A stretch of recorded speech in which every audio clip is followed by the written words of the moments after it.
Oh hey, welcome. I hope you're doing well. Today we're unboxing Gigabyte's latest monitor, the G34WQC. Catchy name, I must say. Now, this is not a review, just an unboxing and a first look. We'll be reviewing it sometime in the future after some proper use, so get subscribed if you don't want to miss it. Now, let's get into the specs. Coming in at a price of $400 USD, this monitor supports a 34-inch curved VA panel with a 144Hz refresh rate and touts an impressive 1 millisecond response time. Its screen resolution is 3440 pixels wide by 1440 pixels high, giving you a 21:9 aspect ratio, which is an increase in horizontal screen real estate of about 30% compared to common 16:9 monitors. With the bezels, this entire screen measures 32 inches horizontally by 14 inches vertically. The panel rocks a 1500R curve, which is somewhat aggressive, but not crazy. With all that said, let's see what comes in the box. Included are 3 types of power cables you would use depending on what continent you live on, so no matter where you are, Gigabyte's got you covered. I'm happy to report that there is no power brick on the cable, which is fantastic. Also included are 1 HDMI and 1 DisplayPort cable, along with a user's manual and warranty information.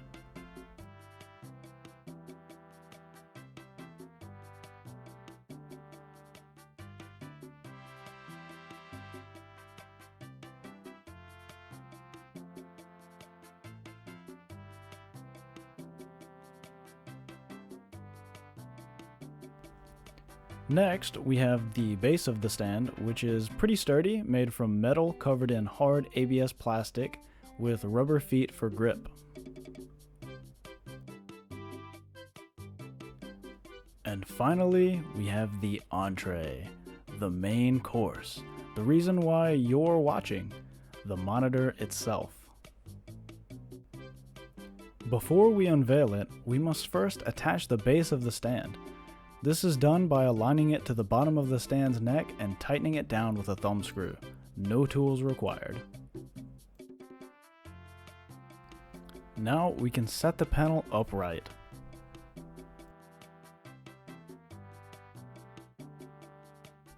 Ladies and gentlemen, the moment we've all been waiting for. Da da da da, yo yo yo yo.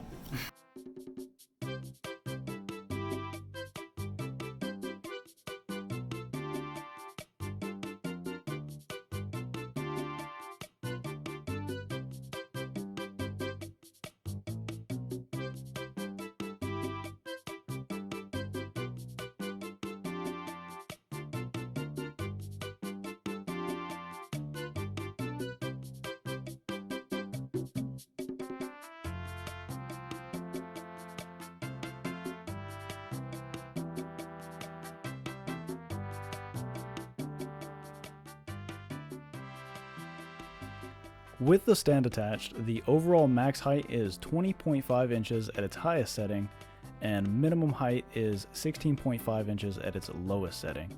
This gives the panel about 4 inches or 100 millimeters travel distance in height adjustment.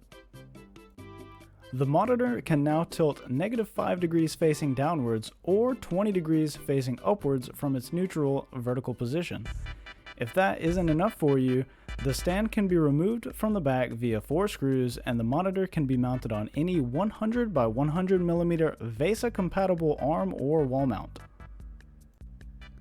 Now let's have a look at the back of the monitor. Here's a little peel action for you. The back is rather discreet, no RGB or any lighting. All black with just a bit of lettering spelling out the make and model of the panel, which creates a very clean, minimalistic look. Centered on the bottom, there is also a built-in speaker.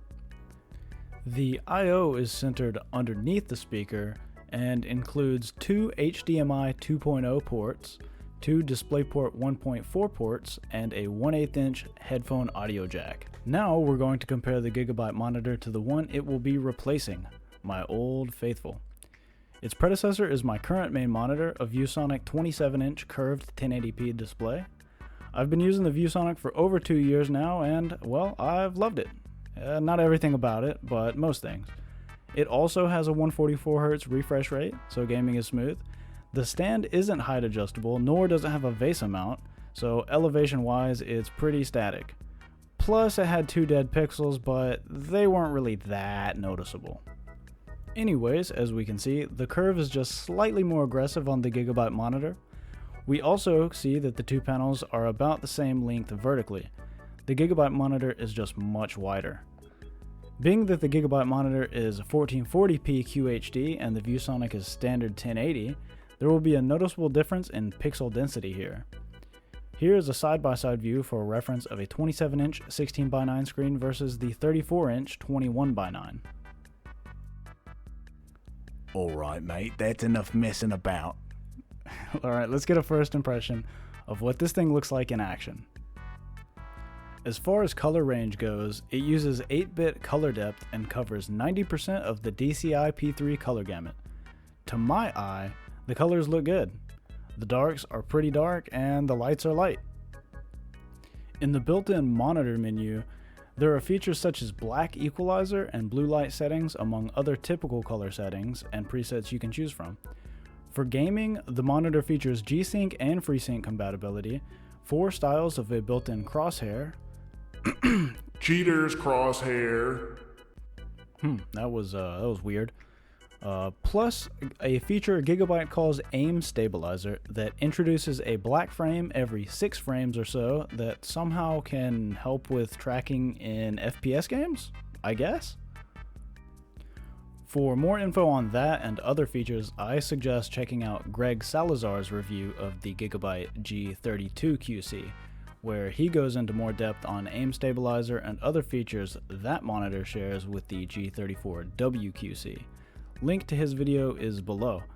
Although I will say, the stand wobble from his video seems to have gotten better with this monitor, as both the G32QC and the G34WQC seem to use the same stand, and this one doesn't wobble that severely. Looking at flat RGB colors, I didn't notice any dead pixels or blown out splotches from backlight bleed on the screen. The panel is edge-lit, and you can see a tiny bit of backlight bleed on a black screen, but to my eye the light is pretty evenly distributed. Here on a completely black screen, I boosted the ISO on my camera, revealing where the backlight hotspots are, so to speak, but keep in mind that it doesn't actually look this severe to the naked eye.